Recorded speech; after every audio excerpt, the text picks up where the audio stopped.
Saya lupa mengkritik Prabowo, padahal dia banyak salahnya. Kenapa nggak kritik setajam kritik pada Jokowi? Oke, dia diduga keras memalsukan ijazahnya. Sekarang Jokowi bukan lagi penguasa, maka kami untuk membayangkan Indonesia terhalang oleh adanya si anak kecil itu. Dan itu sangat sosiologis. Jadi ini kesempatan kita untuk menyusun kembali energi moral kita untuk satu waktu mengatakan bahwa merdeka sebagai negara berdaulat, tetapi apakah tujuan dan cita-cita kita sudah tercapai? Jadi pernyataan inilah yang menjadi titik awal berdirinya Koalisi Aksi Menyelamatkan Indonesia. Singkatnya sekarang ini sudah jelaskan semuanya, betapa kerusakan yang dibuat oleh Presiden Jokowi selama 10 tahun.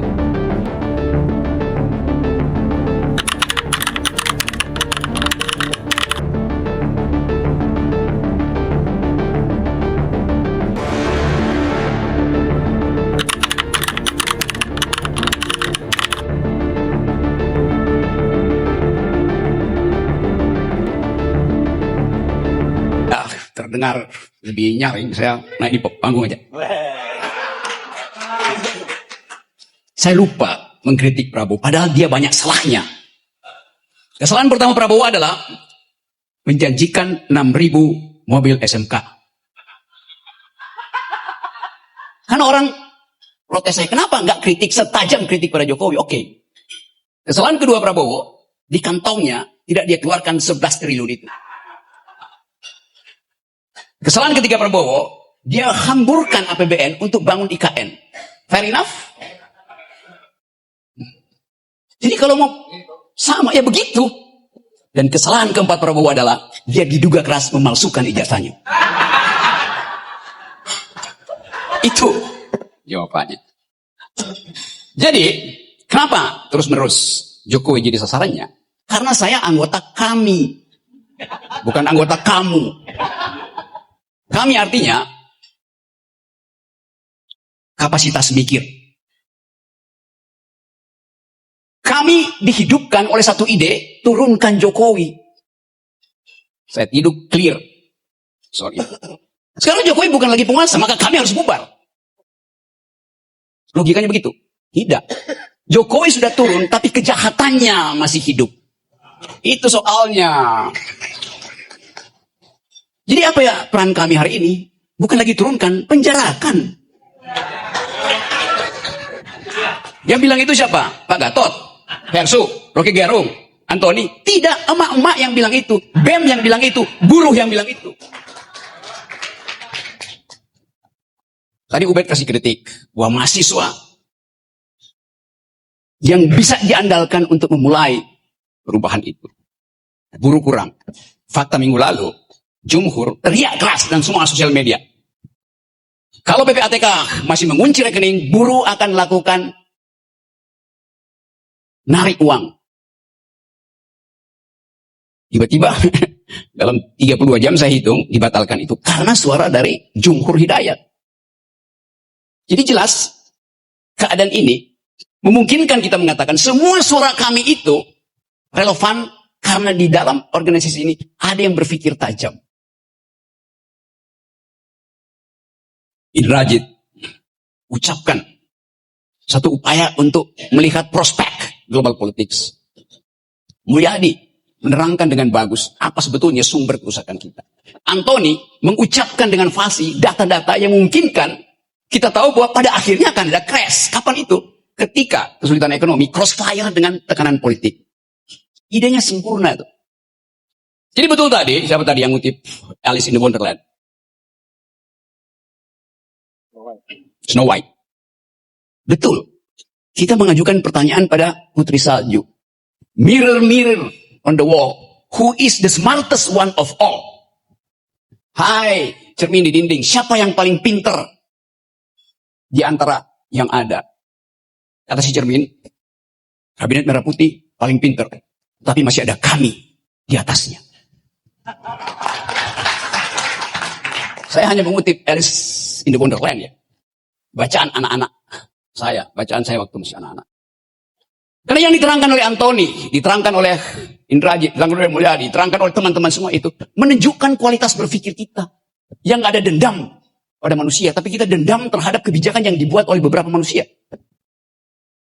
Ada yang kutip tadi soal Puyi, anak kecil yang kemudian jadi raja di Cina tuh, dan itu yang menyebabkan kerajaan Ming itu tumbang. Tapi untung wajah anak kecil itu kita tidak lihat di ruangan ini. Kosong.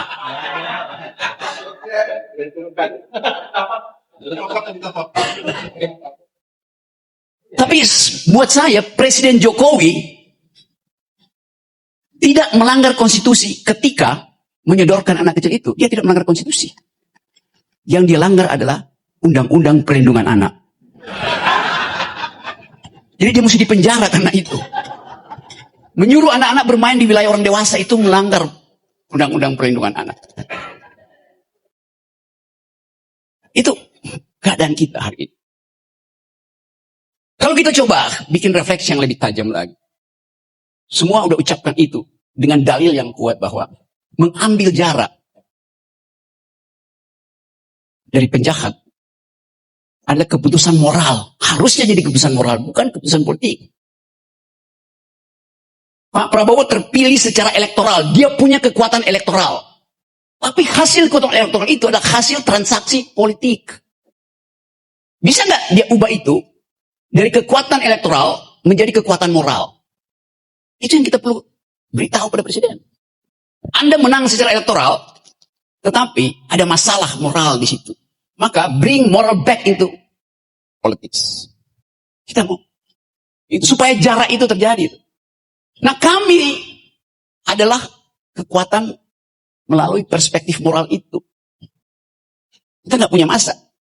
Tapi keterangan-keterangan yang diucapkan oleh mak-mak, diucapkan oleh BEM, diucapkan oleh jurnalis, diucapkan oleh masyarakat sipil, diucapkan oleh mereka yang sedang mengibarkan bendera One Piece, semuanya adalah moral call pada Presiden Prabowo. Karena tadi masih ada harapan. Coba saya ulas secara lebih sedikit teoritis supaya saya terhindar dari delik ya. Refleksi 80 tahun Indonesia. Apa itu Indonesia? Refleksi 1 tahun Presiden Prabowo. Dan Oktober nanti. Presiden Prabowo memegang kendali kebijakan. Karena itu dia adalah objek kritik. Kita adalah subjek. Warga negara itu subjek. Tapi Indonesia tidak mungkin kita jadikan objek kritik. Karena dia ada dalam kedudukan objektif yang tidak kita kuasai. Kebijakan adalah objek kritik kita karena kita kuasai. Bahasa Inggris kurang mampu untuk menerangkan bahasa Jerman. Yang membedakan antara Gegenstand dan objek. Ada yang raja di Jerman enggak? Gegenstand artinya objek yang ada di pikiran kita karena itu kita kendalikan. Objek OBJEKT itu objek yang tidak ada di dalam kendali pikiran kita. Indonesia tidak ada dalam kendali pikiran kita. Tapi kebijakan Presiden Indonesia ada di dalam kendali kepentingan kita. Agak teoritis ya. Jadi kalau kita bayangkan apa yang akan terjadi sebagai Indonesia nanti di dalam 5-10 tahun ke depan, sesungguhnya kita hanya mampu dekati itu secara intelektual. Secara intelektual. Buat terjadi realignment di Eropa, buat terjadi realignment di Indo-Pasifik, kita bisa bayangkan itu di dalam pengetahuan kita tentang global issue, global politics. Beberapa bulan lalu di situs pemerintah Amerika ada negara baru yang dideklarasikan secara virtual, namanya Sunda Baru.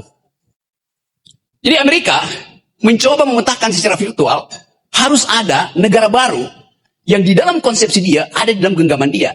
Dia sebut Sunda Baru. Itu adalah persekutuan antara Malaysia, Sumatera, Jawa, dan Kalimantan. Indonesia Timur tidak dianggap. Jadi artinya tadi, yang disebut tadi, potensi secessionism, potensi federalisme, ada di dalam pikiran para strateg hubungan internasional di Amerika. Hal yang sama kita baca juga dalam situs Australia. Bahwa Indonesia itu dibelah secara virtual. Artinya, aliansi antara Amerika dan Australia sudah punya semacam kesepakatan untuk melihat masa depan 20-30 tahun ke depan itu.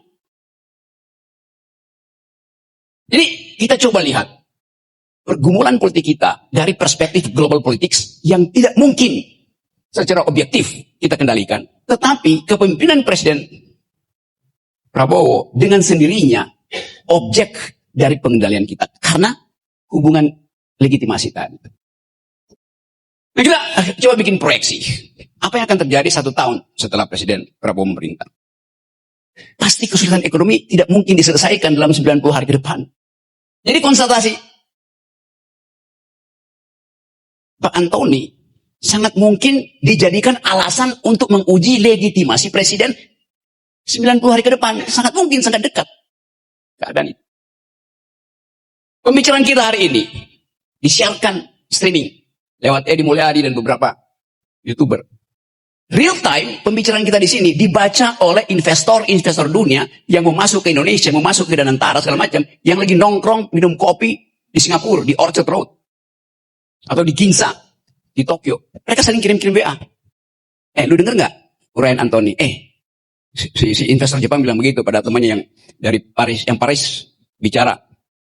Investor dari Qatar. Gila tuh, kami tuh mengulas dan mengulik secara tajam. Berarti ada masalah besar di situ.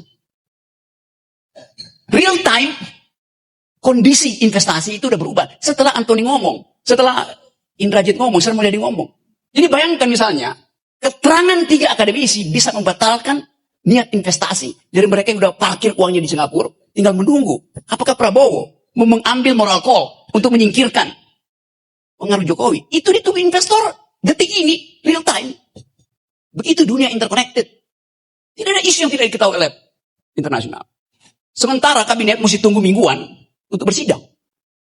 Jadi kita lihat kecepatan informasi itu adalah alat revolusi yang paling memungkinkan. Tapi sekali lagi kita punya semacam keinginan untuk, ya Pak Prabowo selesaikan dong problem-problem di masa lalu itu. Election bisa berbeda dengan decision. Prabowo memenangkan election, tapi decisionnya itu ditunggu justru. Anda punya kapasitas karena hasil elektoral. Sekarang Anda punya kapasitas juga untuk menunjukkan jarak moral Anda dengan rejim sebelumnya. Dan simple logicsnya seperti itu. Jadi teman-teman, kita tahu bahwa keadaan ekonomi kita betul-betul ada di dalam kondisi yang dengan sedikit picu kecil ambruk. Soal kepercayaan. Apalagi kepercayaan mak-mak. Disebutin 5,12% growth. Dengan susah payah pemerintah menerangkan. Itu memang benar. Tetapi Bima Yudhistira dari Selius mengirim surat ke PBB. Dan PBB menjawab, oke, kami akan riset kembali 5,12 itu masuk akal apa tidak. Investor yang saya ceritakan tadi yang sekarang lagi ngopi di Orchard Road itu nggak perlu nunggu PBB jawab. Dia tahu bahwa kami lebih dia percaya daripada hasil sidang kabinet. Logik dari data itu. Jadi kalau dikatakan tadi apa sumber subversi yang bisa menggoyah kepemimpinan Prabowo, bukan gerakan massa, bukan gerakan buruh, bukan gerakan mahasiswa, tapi data kecil itu yang bisa dibaca. Mungkin sekarang itu running text dari Bank Indonesia diperhatikan terus oleh investor. Kapan kita intervensi supaya rupiah itu jatuh? Gampang. Financial market itu sangat peka terhadap 1-2 pikiran yang tiba-tiba di-upload dan merasa ini yang gue tunggu untuk memutuskan invest atau tidak. Kita ada dalam kondisi itu. Dan saya kira Presiden Prabowo juga mengerti kondisi itu. Dari sumber yang lain. Mungkin juga dari sumber teman-teman yang ada di sini. Dari Jumhur. Dari Saganda. Yang berupaya untuk membantu perspektif tapi tetap dengan jarak moral tuh. Saganda, Jumhur, saya tahu. Gak mungkin terbalik. Jadi kecurigaan itu betul-betul harus kita pastikan hasil analisis rasional kita.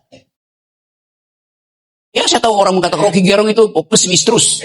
Sementara kabinet, menteri-menteri bilang harus optimis. Oh ya, saya pesimis yang rasional. Kabinet optimis yang irasional.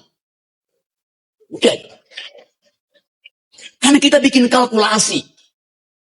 Jadi sebetulnya kalau Presiden Prabowo mendengar uraian di sini, dia harusnya punya moral call untuk mengatakan, saya paham apa yang diucapkan oleh kami. Dan itu yang saya inginkan. Tapi tolong bersabar, Pak Gatot. Tunggu momentum.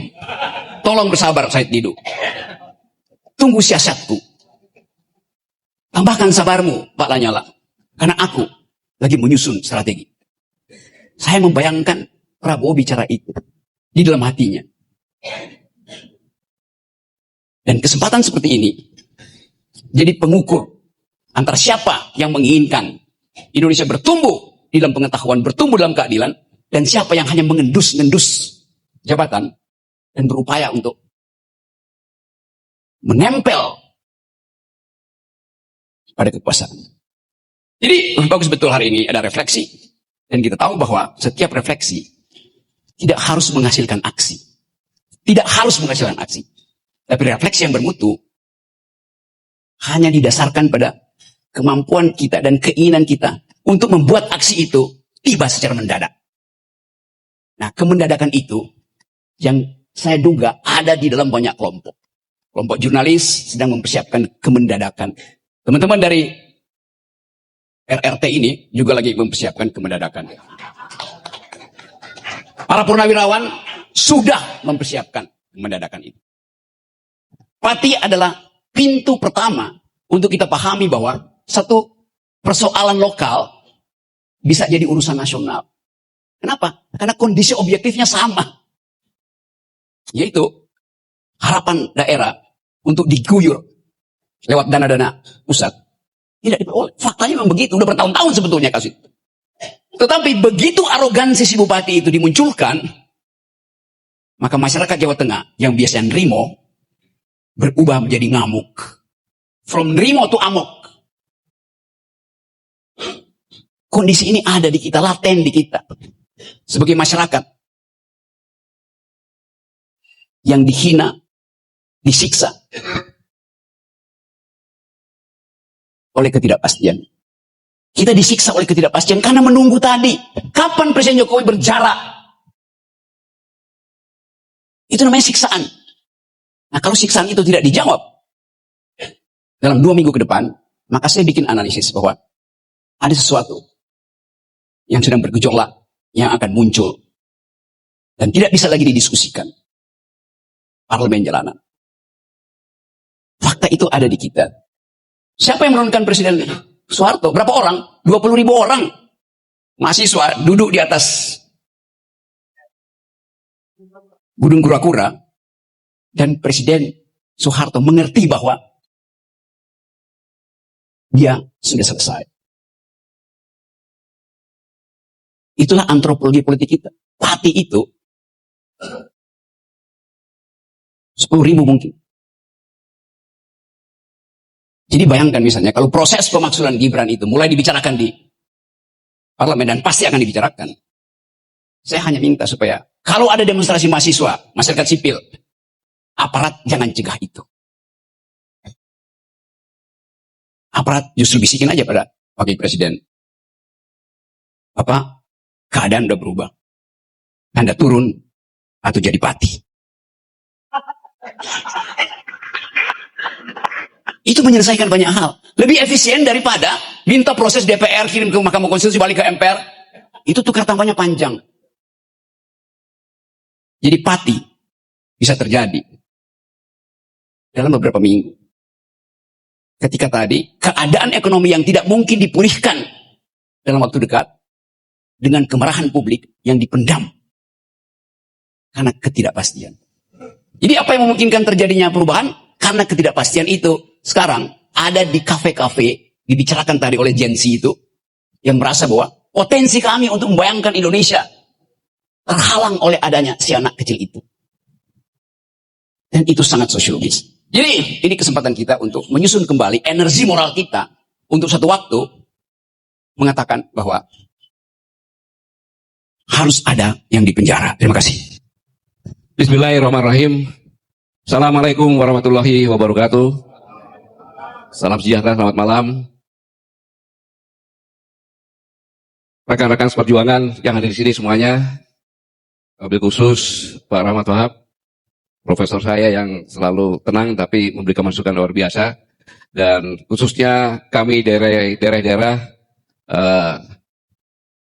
Umi, Fauzia, Fausan, beliau juga putri dari pejuang yang luar biasa, yang turut mendirikan Tentara Nasional Indonesia di Minangkabau, dan ada juga Bang Jul dari Medan, dari Madura, dari Jawa udah biasa lah saya ketemu.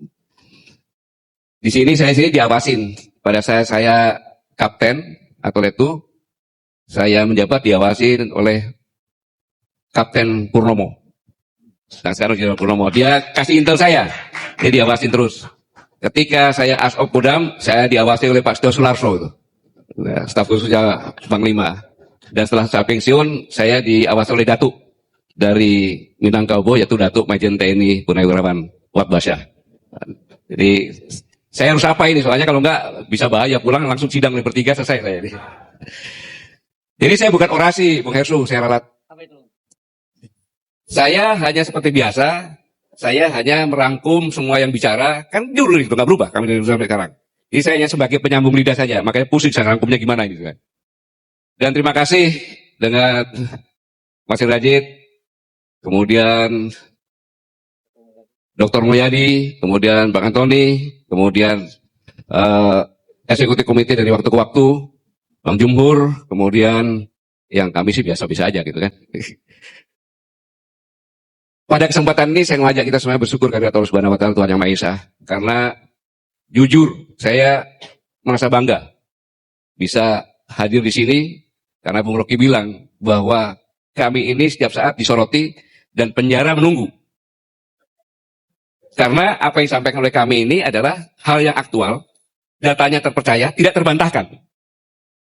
Ini terbukti ketika saya menjadi saksi ahli. Anton, di mana tuh? Jakarta Selatan ya? Saya sebagai saksi, begitu saya duduk, saya boleh bicara, yang kami muliakan Bapak Hakim, Ibu Bapak Jaksa, penuntut, saya di sini heran. Mengapa heran? Karena seharusnya duduk di terdakwa ini, kan saksi itu duduknya di tempatnya terdakwa juga kan? Yang duduk terdakwa harusnya bukan Anton Permana, tapi saya. Karena Anton Permana dituduh menyebarkan berita yang menyebarkan demonstrasi kan? Dan berita itu ditandatangan oleh saya sebagai presidium. Saya sampai seperti itu. Sehingga saya akan memakai hak saya. Kalau ditanya saya tidak menjawab, ya saya diam. Jadi saya lebih banyak diamnya waktu ditanya. Tapi begitu selesai, mereka minta foto bersama, saya juga cuma disuruh katanya. Itulah protes hukum pada saat itu. Jadi, ya sepantasnya kita bersyukur bersama-sama. Dari jauh Allah membimbing kita semuanya bisa berkumpul di sini. Saudara-saudara sekalian, 80 tahun sudah Indonesia merdeka. Merdeka sebagai negara berdaulat, tetapi apakah tujuan dan cita-cita kita sudah tercapai? Ini pertanyaan besar. Seperti yang dikatakan tadi, bahwa kemerdekaan Indonesia adalah hasil perjuangan bersama, penuh dengan darah dan derita, bukan hasil sebuah hadiah, dan juga bukan hasil perjuangan satu kelompok saja. Dr. Mulya bilang kan tadi, dari bangsa-bangsa yang ada di Indonesia ini semuanya. Pertanyaan yang paling mendasar, apakah kita benar-benar merdeka? Atau justru menjadi tawanan baru dari kekuasaan dan kekuatan modal yang menyamar sebagai demokrasi?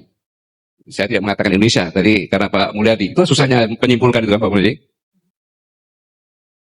Jadi pernyataan inilah yang menjadi titik awal berdirinya Koalisi Aksi Menyelamatkan Indonesia.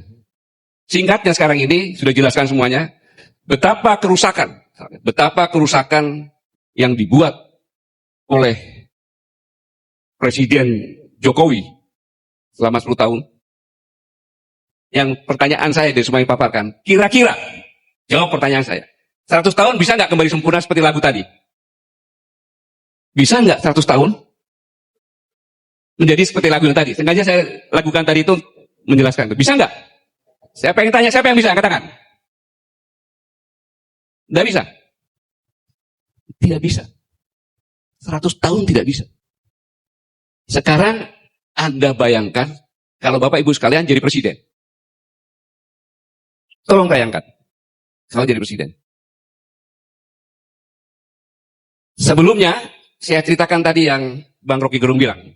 Abang, menyampaikannya agak terlambat, Bang. Tetapi saya mengalami cerita benar-benar dari rekan saya. Dia sudah bekerja sama dengan China Belt and Road. Akan membuat sebuah apartemen.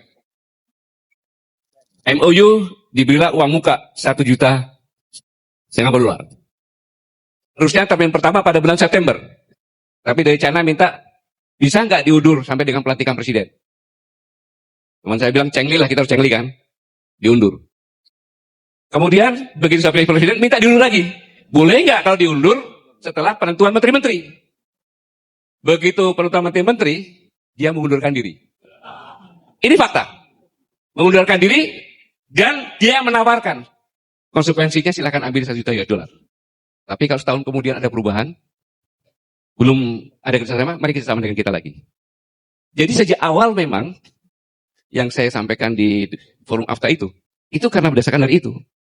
Dan mereka mengamati sampai dengan sekarang ini. Nah, sebelumnya lagi, saya menjelaskan seperti Bang Ubedillah sampaikan, bahwa kemiskinan di Indonesia ini by design. By design. Kenapa? Karena kalau orang kelaparan, kemiskinan, mudah dikendalikan. Ini sebuah teori. Saat ini teori ini, saya diawasi terus sama Bang Rocky Gerung. Kalau salah Bang, bilangnya nanti aja bagian sekarang Bang.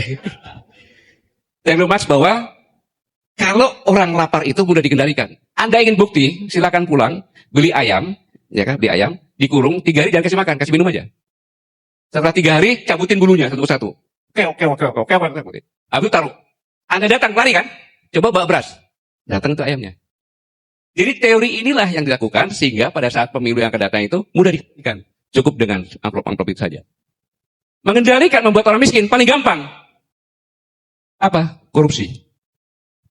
Dengan korupsi itu sangat masif cepatnya terjadi kemiskinan. Dan itu terbukti. Kalau dihitung-hitung, selama tahun kemarin saja, sebelum pemilu, itu saya pikir ratusan triliun, atau mungkin sampai 1.000 triliun bisa terjadi korupsinya. Mungkin dicek datanya itu. Bagaimana Pak Antoni? Kira-kira berapa Pak Antoni? 1.000 lebih. 1.000 itu lebih. Sekaligus juga untuk bahan sandera. Untuk pejabat-pejabatnya. Nah, yang jahat lagi. Ya, sang jahat lagi. Coba bayangkan, kalau Bapak Ibu sekalian jadi presiden, bayangkan benar. Jadi presiden. Begitu jabat, bulan Januari, Menteri Keuangan, Bu Sri Mulyani, memastikan kenaikan PPN 12% sesuai dengan ketentuan undang-undang yang berlaku pada bulan Januari 2025. Jadi pada saat presiden jabat, bulan Januari PPN 12% diberlakukan. Untungnya, pada tanggal 31 Desember, Presiden Prabowo membatalkan keputusan tersebut, hanya mengenakan KPK menjadi 12% untuk barang dan jasa saja. Baru jadi presiden di tahun pertama, sudah disibukkan dengan ini, dan harus tampil sendiri untuk membatalkan. Ini Januari. Selanjutnya, bulan Januari lagi, heboh ditemukan pagar laut. Maksud, yang berapa SMS loh. Di Tangerang. Pada saat itu Presiden perintahkan bongkar. Tetapi Menteri KKP bilang jangan dibongkar melarang. Karena untuk barang bukti. Insubordinasi dari menterinya. Belum 1 bulan di bulan Januari. Sudah terjadi seperti ini. 2. Pada 1 Februari. Menteri Bahlil. Tentang gas melon. Pakai antri-antri. Kemudian ada yang sampai meninggal. Baru 2 bulan ada 3 perkara nih.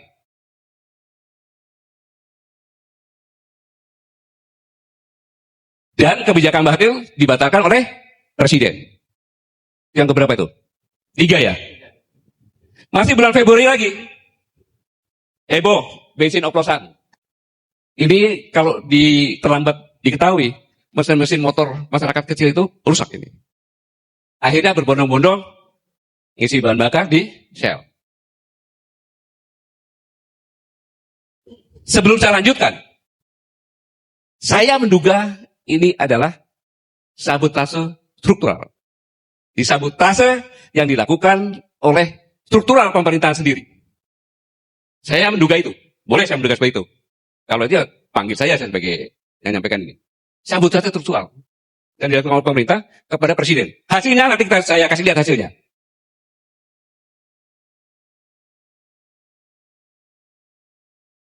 Sampai Kejaksaan Agung menangkap beberapa dari Pertamina. Februari sudah, sekarang bulan Maret. Menpan FB mengumumkan penundaan pengangkatan calon pegawai negeri sipil dan PPK. Jadi ribut. Keputusan itu menimbulkan gejolak dan Menseknek atas perintah Presiden Bapak Prasetyo Adi pada tanggal 17 Maret akhirnya mengumumkan pengangkatan CPNS dan PPK dipercepat. Baru 3 bulan di tahun yang baru sudah seperti itu. 6. PPATK melakukan pemblokiran rekening bank yang tidak aktif selama 3 bulan. Logika berpikirnya, tidak mungkin PPATK melakukan itu. Itu kan tidak terduga. Karena PPATK adalah intelijen untuk keuangan. Dia tidak punya hak, hanya melaporkan. Harusnya sudah dipenjara ini orang ini. Presiden turun tangan lagi. 122 juta rekening diblokir. Heboh. Kalau seandainya tidak diatasi, bayangkan seandainya 122 juta ini antri di bank dan narik rekeningnya. Jatuh nggak Presiden? Jatuh Presiden. Ada contohnya negara seperti itu. Kemudian sudah diperintahkan untuk dibatalkan. Sudah batal? Belum. Pembangkangan lagi yang kedua. Kenapa? Bank harus orang sendiri yang membuka. Timbullah maki-makian. Presiden goblok, presiden bajingan, presiden kurang ajar dari luar negeri. Karena TKW mau berangkat dia buka rekening sini. Jadinya dikirim ke sini. Ketika mau pulang, beli tiket dari sini kan? Nggak bisa. Bayangkan. Saya harus menabung 3 tahun lagi supaya saya bisa pulang. Di mana-mana maki-maki muncul. Itu kelakuan PPATK. Selanjutnya, muncul pemerintah sedang merampas uang rakyat. Negara menghambat akses rakyat terhadap hak keuangannya. Tujuannya melegitimasi kepemimpinan Presiden Prabowo. Kemudian, April, sengaja bulan April nggak ada. Kenapa? April mau. Sengaja dibuat nggak ada itu. Inilah desain. Nggak ada.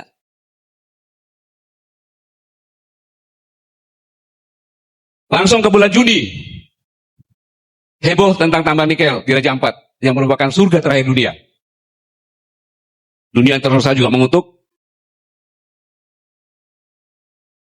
Pada tanggal 10 Juni atas arahan Presiden, 4 dari 5 siup nikel di Raja Ampat dicabut oleh Menteri SDM. Padahal Menteri SDM ada di dalam 4 itu. Ya. Belum selesai itu, ada lagi gara-gara lagi. 4 pulau di Aceh. Oleh Menteri Dalam Negeri. Ya kan? Dikasihkan ke Sumatera Utara. Udah meningkat kepada kemungkinan disintegrasi bangsa. Siapa yang jelek? Presiden lagi. Mereka ini hebat mendesain ini.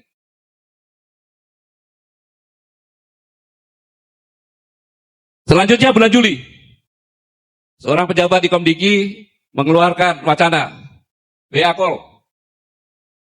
Dibatasi hanya untuk mereka yang membeli paket internet premium. Tapi habis itu sampai sekarang belum ada kejelasannya. Ini kan menimbulkan kemarahan-kemarahan masyarakat bertubi-tubi. Bertubi-tubi. Kepada siapa? Ya Presiden, karena pemerintah. Akhir Juli, amplop pernikahan dipajaki. Dirjen Pajak. Habis itu menganulir, saya tidak melakukan itu. Bayangkan kalau Anda jadi Presiden, bagaimana itu? Bisa berkonsentrasi. Kemudian, akhir Juli, tanah nganggur selama 2 tahun, disita negara. Pada akhir Juli, media sosial dihebohkan dengan kabar tanah nganggur tersebut. Heboh di mana-mana. Belum rekening selesai, tambahin lagi tanah nganggur. Akhirnya muncul di media sosial, rekening nganggur 3 bulan diblokir, tanah nganggur selama 2 tahun disita negara. Kami nganggur bertahun-tahun, pemerintah tak peduli. Tapi muncul lagi, waspada. Janda yang 2 tahun bisa disita oleh pemerintah. Muncul itu.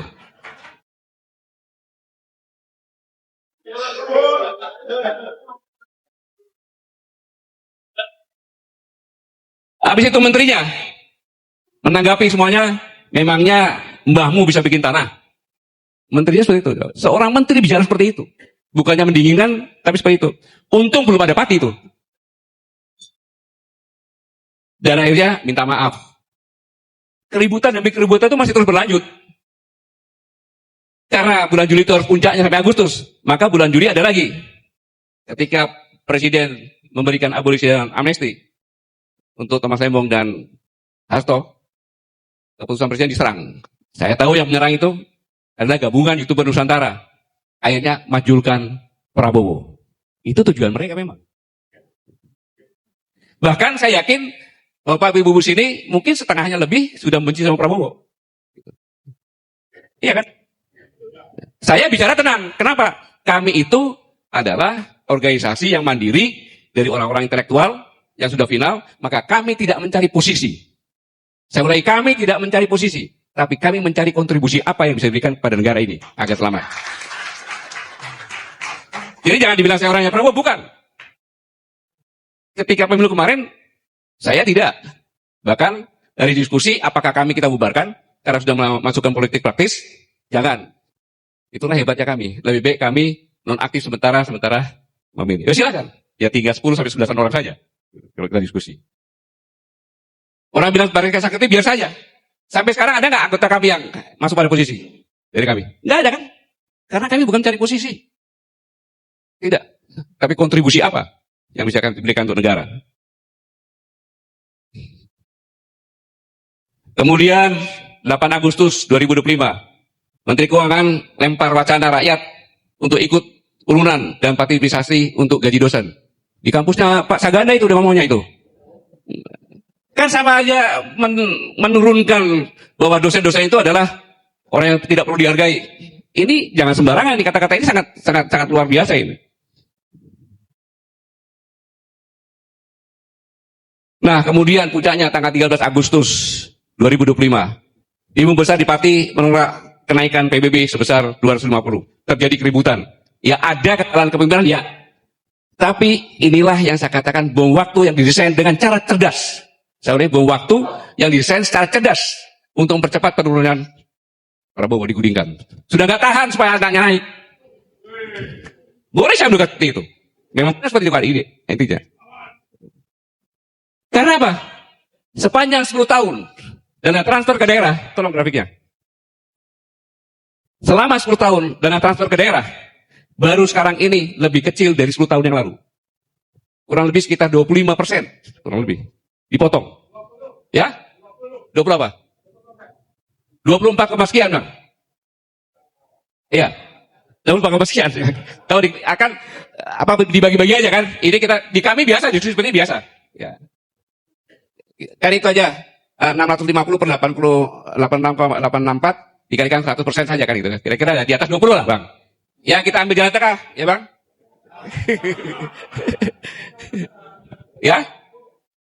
Ya, jadi ini biasa. Jadi, nah, ini padahal di daerah-daerah rata-rata ya 30% untuk belanja pegawai. Nah, ketika itu dipotong, bingung bupati. Ada yang bupati nggak bisa bayar gaji kan? Maka dinaikkanlah itu seperti ini. Tujuannya apa? Agar terjadi seperti Pati di mana-mana. Sehingga ngepung ke Jakarta. Dan Pati itu adalah sebagai latihan. Kalau kamu diginiin loh, berani aja. Polisi juga bisa kita usir dan sebagainya. Ini sangat berbahaya. Lalu pertanyaannya, apakah kita akan diam seperti ini? Apakah kita ikut bagian dari sabotase struktural untuk ikut menjatuhkan Prabowo Subianto? Pergantian pemerintahan setiap saat bukan menambah kesejahteraan, tapi melakukan kebangkrutan. Kenapa? Ada satu hal lagi. Tolong didiskusikan dalam ekonomi. Saya bertanya, pertanian di Amerika dengan benua yang banyak datar, dengan teknologi pertanian, dengan bibit yang berkualitas, kira-kira lebih bagus di Amerika atau di Indonesia? Lebih efisien di Amerika atau di Indonesia? Logika berpikirnya kan di Amerika kan? Maka di Amerika kira-kira lebih murah nggak dari Indonesia? Lebih murah. Begitu 0%, Bung, lebih murah 20% aja. Habis di sini masuk. Mulai dari gandum, jagung, kalau perlu padi. Akhirnya petani bukannya tidak mau, ya rugi dia. Inilah sangat-sangat berbahaya. Karena begitu ini terjadi, tidak ada pertanian lagi. Begitu di stop, mati kita semuanya. Ini juga proses dari penguasaan wilayah dengan cara soft. Kita bicara Cina. Taruhlah Tokopedia atau apa, dibeli. Tokopedia itu kan sebagai sarana untuk menjual, di samping barang-barang dari luar, dari Cina juga, tapi UMKM juga. Setuju nggak ini? Ya. Ketika saya sudah beli nih, saya tinggal ngomong, ya mau dijual, tapi harus setor saya di bawah 20% lagi. Totalnya 100 cuma 80. Anda mau nggak apa-apa. Akhirnya UMKM jatuh. Distribusi. Sekarang, saya juga menyelenggarakan diskusi juga. Saya pindah ke distribusi yang dibuat oleh Pak Antoni, saya bilang gitu. Karena lebih murah 50%. Kalau Anda ikut juga silakan. Bersaing. Nggak bisa hidup. Artinya apa? UMKM habis, usaha semuanya habis. Dikuasai oleh mereka. Dua negara besar ini sama-sama menghancurkan kita dengan cara yang sistematis. Itulah yang seharusnya sama-sama kita pikirkan. Bahwa negara kita ini sedang diincar. Sejak dahulu kala sampai dengan sekarang. Sejak zaman Portugis, Spanyol, sebagainya sampai dengan sekarang.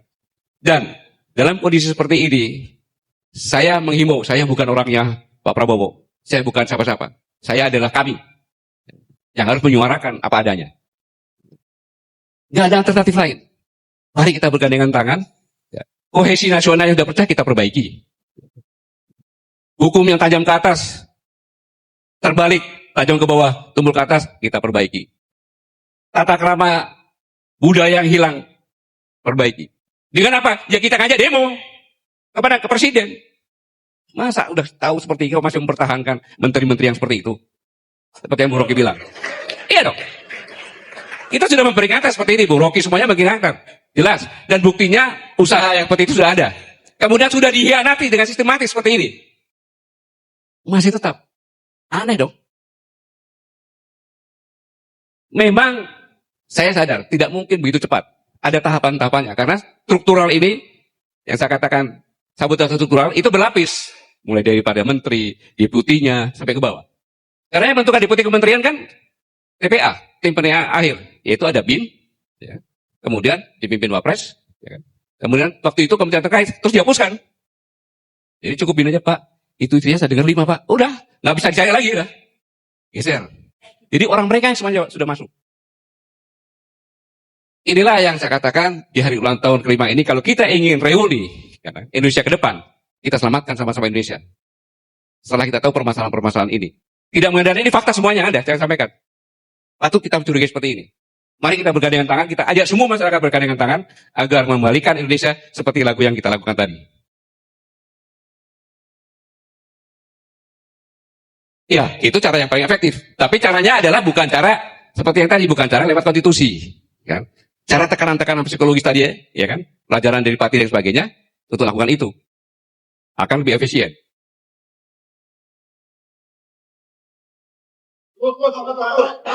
Cukup ya? Apalagi yang bicarakan maju. Oke, udah sebutkan tadi semuanya ya. Jadi, saudaraku sekalian, saya hanya nyampaikan dirgahayu Koalisi Aksi Menyelamatkan Indonesia. Teruslah kita korbankan perjuangan kita. Jangan surut sampai kapanpun. Karena kita berjuang hanya untuk negara kesatuan Republik Indonesia yang sama-sama kita cintai. Terima kasih atas kehadirannya. Nanti kalau terlalu panjang, nanti dimarah sama Bu Rocky, udah melotot tadi, tasnya udah dibawa. Ya. Sekali lagi, terima kasih. Mari kita lanjutkan perjuangan kita. Karena bangsa ini memerlukan kita seperti yang Bu Rocky katakan. Jangan takut apapun. Jangan takut apapun. Ya. Bang Yuhur bisa jadi pimpinan buruh karena perjuangan. Bangsa Ganda sebentar lagi mungkin apa, nggak tahu. Ya. Bang Antoni juga sama kan gitu, apalagi. Ya. Ya. Saya pikir itu sekali lagi saya terima kasih. Saya mengerti pengorbanan Bapak Ibu sekalian jauh-jauh datang ke sini untuk bersama Mas Mario di sini, tapi yang saya yakin dari pandangan kita semuanya, kita akan tetap berjuang bersama-sama. Terima kasih. Wassalamualaikum warahmatullahi wabarakatuh. Oke, Terima kasih. Pak Ade.